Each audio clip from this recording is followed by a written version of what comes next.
ప్రతిపక్ష హోదా కూడా రాకుండా కొట్టుకుపోతారు. ప్రతిపక్షాలపై రేవంత్ రెడ్డి ఫైర్.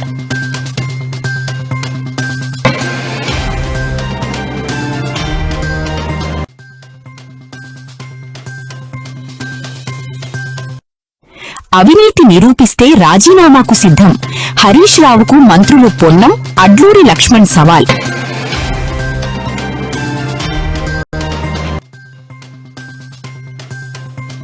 మానవత్వం చాటుకున్న AP deputy CM Pawan Kalyan. అరుదైన వ్యాధితో బాధపడుతున్న యువ అభిమాని ఇంటికి వెళ్లి పరామర్శ.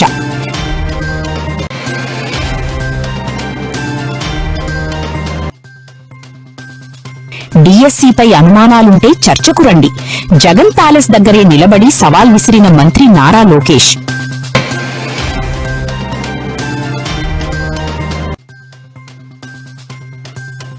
ఓట్ల సవరణ ప్రక్రియపై అప్రమత్తంగా ఉండండి. పార్టీ నేతలకు వైఎస్ జగన్ దిశానిర్దేశం.